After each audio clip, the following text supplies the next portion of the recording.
अभी जो आवाज़ आप सुन रहे थे, ये थी दिल की आवाज़, एक हार्ट पेशेंट की दिल की आवाज़। एक ऐसा पेशेंट जो 10 सालों से हाइपरटेंशन की गोलियों पे है, 20 सालों से डायबिटीज़ की दवाइयों पे है और कुछ समय से इंसुलिन पे। ऐसे पेशेंट की हार्ट की आवाज़, heart sound, you can call it abnormal heart sound. अब नॉर्मल हार्ट साउंड क्या होता है, एबनॉर्मल हार्ट साउंड क्या होता है, दोनों के बीच का फ़र्क क्या होता है? दोनों के बीच का फ़र्क अगर आपको पता चल जाए तो आपको क्लू मिल जाएगा how to come out of heart disease, how to come out of hypertension और हाउ टू क्योर डायबिटीज। ये समझने के लिए आपको नॉर्मल हार्ट साउंड को एक बार समझना होगा। नॉर्मल हार्ट साउंड आपको सुनाने के लिए मैं यूज़ करूँगा, ये है डिजिटल स्टेथोस्कोप। और यानी कि ये स्टेथोस्कोप के थ्रू मैं इस स्टेथोस्कोप को डिजिटली ब्लूटूथ के माध्यम से लैपटॉप से कनेक्ट कर रहा हूँ। और यानी कि इसमें जो आवाज़ आएगी वो आपको भी इस वक्त साथ ही साथ सुनाई देगी। मेरे दिल की धड़कन।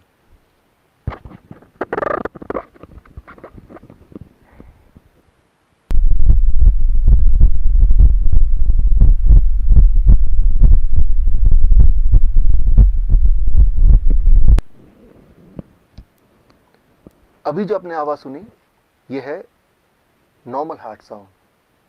वो जो आवाज़ थी वो थी एबनॉर्मल हार्ट साउंड। ये जो नॉर्मल हार्ट साउंड है, इसमें आपने ध्यान दिया होगा तो आपने सुना होगा लब डब लब डब लब डब। वो जो हार्ट साउंड था उसमें भी था लब डब लब डब लब डब, लेकिन साथ में एक घिसने की आवाज़, एक रगड़ने की आवाज़। कैसे?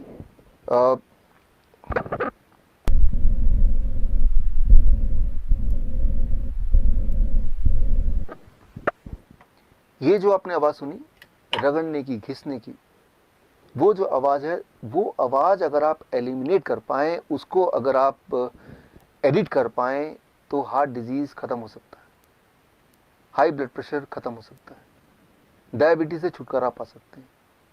लेकिन ये कैसे करें, उसको समझने के लिए आपको एक सवाल का जवाब अंडरस्टैंड करना होगा। सवाल ये लब डब की आवाज़ आती कैसे है, ये आती कहाँ से है? एक्चुअली हमारे बॉडी में वॉल्व्स हैं, वो वॉल्व जब खुलते बंद होते हैं तो उसकी आवाज़ है। एक सवाल मेरा आपसे, हमारे बॉडी में कितने वॉल्व्स हैं? अगर आप किसी भी डॉक्टर से पूछेंगे तो बोलेंगे 4 वॉल्व्स। हाँ, 4 वॉल्व हार्ट में हैं, लेकिन पूरे बॉडी में कितने हैं? A 4 valves, B less than 100 valves, C less than 200 valves, D more than 250 valves. The right answer is, आपको जान के हैरानी होगी कि हमारे पूरे बॉडी में करीब 250 से भी ज़्यादा वॉल्व्स हैं, including the 4 valves in the heart. और वो सारे वॉल्व्स बिखरे हुए हैं, अलग जगह फिट हैं हमारे ब्लड वेसल्स में। हमारे ब्लड वेसल पाइप की तरह है, कुछ हैं जो बहुत बड़े अबाउट 2 सेंटीमीटर, कुछ है जो बहुत ही छोटे। लेकिन सारे ब्लड वेसल को एक के बाद एक लगा दें तो करीब 1 लाख किलोमीटर, यानी कि पृथ्वी का 2.5 चक्कर के बराबर। और उन ब्लड वेसल के बीच में अलग अलग जगह पे फिट हैं वॉल्व्स। वो वॉल्व्स की मैकेनिज्म अगर आप अंडरस्टैंड कर लें तो बात सामने थोड़ी क्लियर हो जाएगी। उसको अंडरस्टैंड करने के लिए आप मेरे इस एक्सपेरिमेंट पे गौर कीजिए। एक छोटा सा एक्सपेरिमेंट मैं आपको करके दिखाता हूँ, so that you understand what is valve and you understand the solution how you can get cured of hypertension, of diabetes, of heart disease within few days.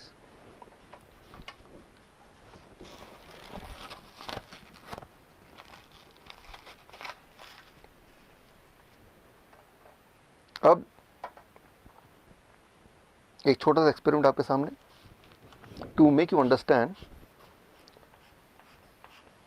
what are valves and what are their functioning.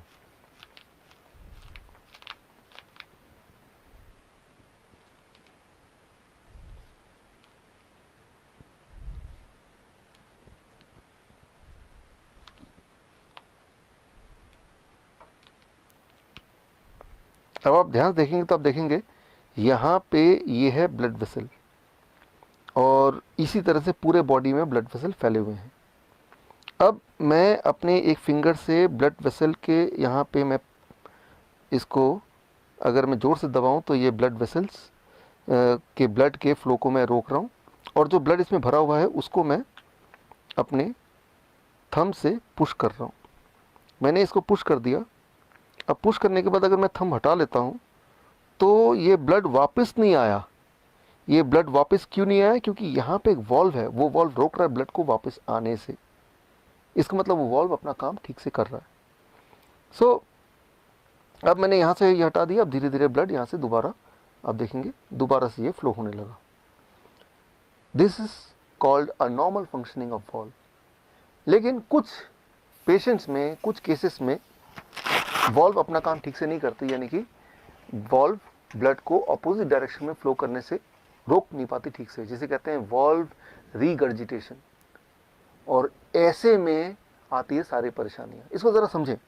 हमारा जो blood vessel है उसमें blood flow होता है, जिसके माध्यम से oxygen flow होता है, जिसमें शुगर फ्लो होता है, कोलेस्ट्रॉल फ्लो होता है, कैल्शियम फ्लो होता है, मिनरल्स एंड विटामिन फ्लो होते हैं, वेस्ट मटेरियल फ्लो होते हैं, इम्यूनिटी फ्लो होती है, पूरे हमारे बॉडी का ट्रांसपोर्टेशन सिस्टम। और कुछ लोगों के केस में उस ट्रांसपोर्टेशन सिस्टम में, यानी कि ब्लड वेसल में, कहीं कहीं गड्ढे होने लगते हैं, और जिसकी वजह से शुगर का फ्लो ब्लड में ठीक से नहीं हो पाता, शुगर ब्लड में ही ठहरा रहता है। और तब अगर वो ब्लड आप लेते हैं, ग्लूकोमीटर में डालते हैं, तो हाई ब्लड शुगर दिखाता है। या फिर कुछ केसेस में वो गड्ढों में कोलेस्ट्रॉल जम जाते हैं, कैल्शियम जम जाता है, जो ब्लॉकेज बन जाता है। और ब्लॉकेज बनने से ये जो ब्लड वेसल की जो डायमीटर है वो थोड़ा कम हो जाता है। Less diameter means more pressure, high blood pressure. और आप हाई ब्लड प्रेशर की दवाइयाँ लेते हैं, वो दवाइयाँ इन गड्ढों को ठीक नहीं करता, उन ब्लॉकेज को नहीं छेड़ता। वो दवाइयाँ क्या करती हैं, आपकी हार्ट को कमज़ोर कर देता है ताकि प्रेशर कम हो ब्लड का। यानी कि वो एक प्रॉब्लम और जोड़ देता है। वो ब्लॉकेज को तो ठीक करता ही नहीं है, ऊपर से आपके हार्ट को कमज़ोर कर देता है। सिमिलरली ब्लड शुगर की जो दवाइयाँ आप लेते हैं, वो क्या करता है, शुगर को ब्लड से निकाल के कहीं और छुपा देता है, हार्ट में छुपा देता है, किडनी में डाल देता है, आंखों के पीछे छुपा देता है, और जहाँ भी वो छुपाता है वो वाला ऑर्गन धीरे धीरे सड़ने लगता है। इसीलिए वो पेशेंट जो हाई ब्लड शुगर के पेशेंट है, जो डायबिटीज़ की गोलियाँ कई कई साल तक लेते हैं, वो अंधे हो जाते हैं, उनका हार्ट काम करना बंद कर देता है, उनका किडनी फेल होने लगता है, उनके एम्पुटेशन होना मजबूरी हो जाती है, क्योंकि वो पार्ट सड़ जाता है, सड़ने लगता है। यूँ मानो कि आपका घर है और आप झाड़ू लगा रहे हैं, और जो कचरा है वो डस्टबिन में ना डाल के, उसको बाहर ना फेंक के, आपने उसको बेड के नीचे छुपा दिया, आपने उसको अलमीरा के अंदर छुपा दिया। कुछ समय के लिए वो घर बिल्कुल साफ सुथरा लगेगा, लेकिन उसके बाद बदबू आने लगेगी, सड़न आने लगेगी। आप ऐसे घर में रह नहीं पाएंगे। आपका बॉडी भी एक घर है। ये जो ब्लड वेसल है, ये एक ट्रांसपोर्टेशन सिस्टम है, और कुछ लोगों के केस में उस ट्रांसपोर्टेशन सिस्टम के बीच में कई कई जगह पे गड्ढे गड्ढे गड्ढे गड्ढे होने लगते हैं, जैसे हमारे पूरे देश में सड़कों पर गड्ढे हैं। और अगर वो गड्ढों का मेंटेनेंस हो जाए, अगर वो रिपेयर हो पाए, तो आप हार्ट डिजीज से छुटकारा पा सकते हैं, या डायबिटीज से छुटकारा पा सकते हैं, हाइपरटेंशन से छुटकारा पा सकते हैं, और वो जो एबनॉर्मल हार्ट साउंड है वो भी फिर गायब हो सकता है।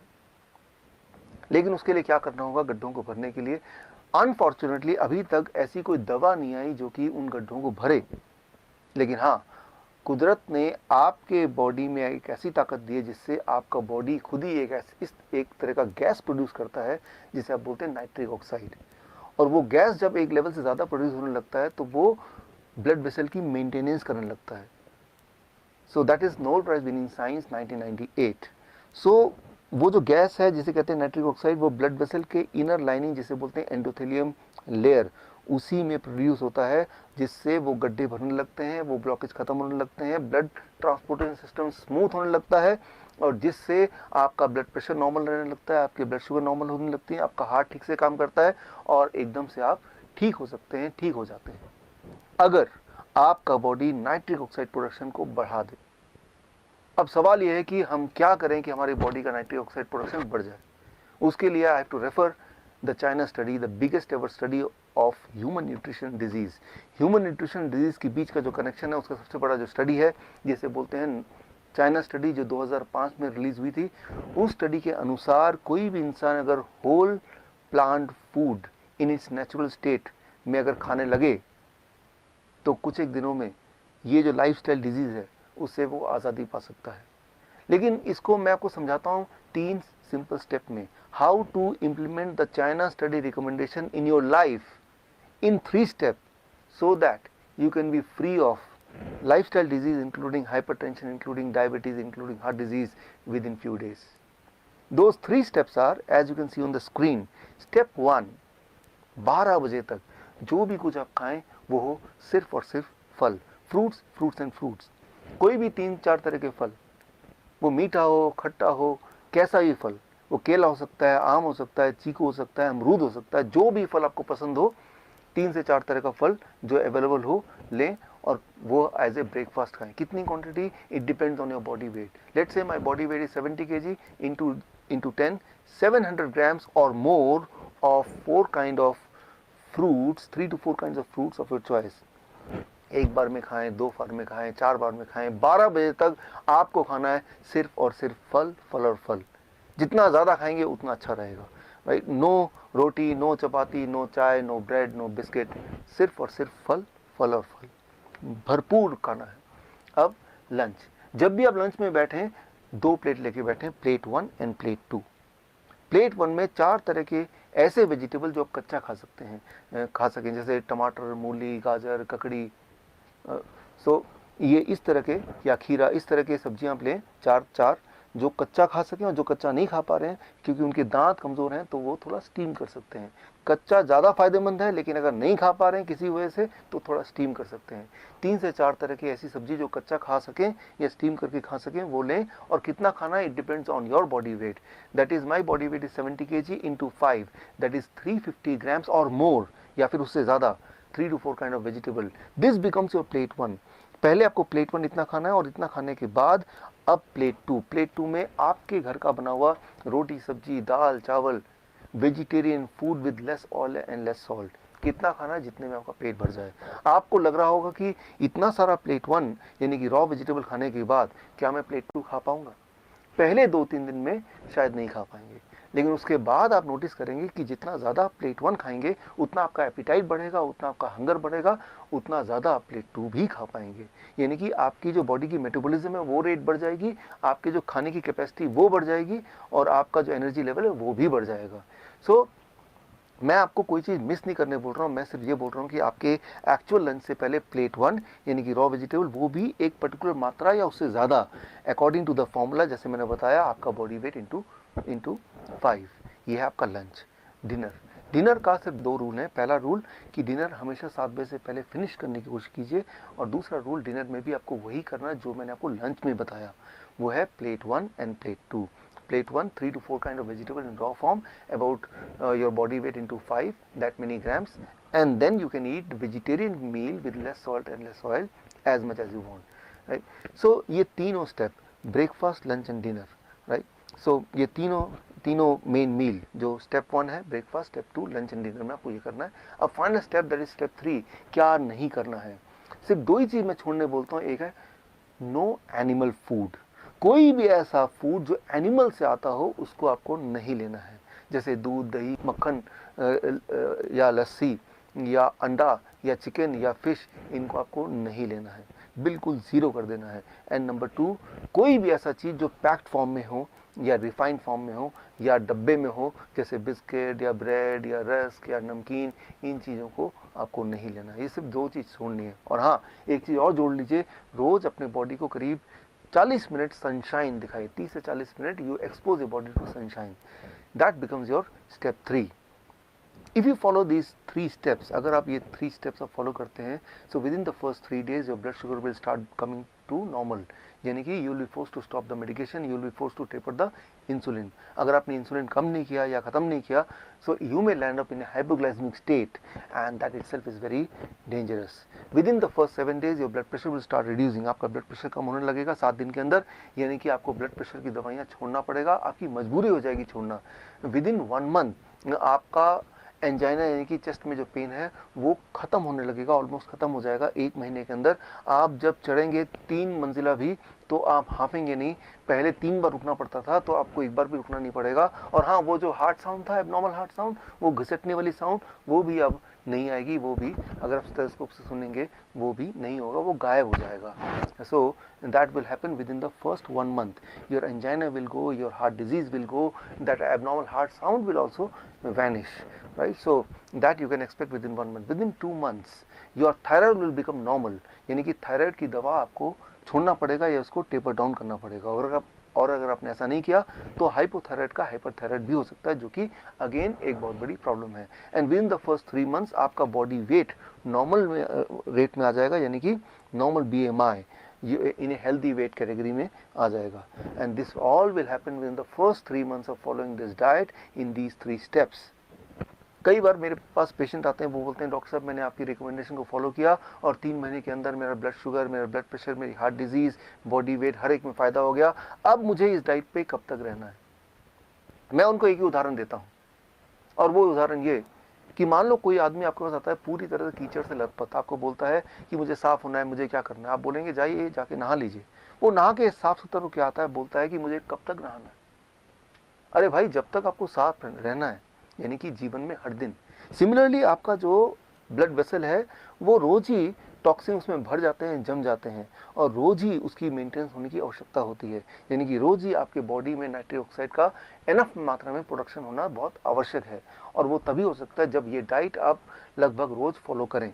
हाँ, एक छूट मैं आपको दे सकता हूँ, दैट इज चीटिंग डाइट। हफ्ते में एक दिन आप कभी पार्टी में जाते हैं, कभी पिकनिक में जाते हैं, कभी कोई बर्थडे एक्सेट्रा में जाते हैं, तो एक दिन के लिए you can enjoy the flexibility, you can ignore these rules and you can eat whatever luxury food you want to eat। लेकिन वो सिर्फ हफ्ते में एक दिन, वो अभी नहीं, आज से 3 महीने तक ये डाइट फॉलो करने के बाद जब पूरी तरह से आप बीमारी से आज़ाद हो जाएंगे, दवाइयों से आज़ादी मिल जाएगी, तब हफ्ते में एक बार you can go for a cheating diet. यानी कि मैं ये बोलना चाह रहा हूँ कि you are enjoying the social celebration also and you are enjoying the good health also। ये डाइट अगर आप फॉलो करेंगे तो आप बीमार पड़ नहीं सकते, और जो बीमार हैं वो बीमार रह नहीं सकते। This is doctor Vishwaroop Roy Chowdhury. All the best. जय हिंद। Thank you.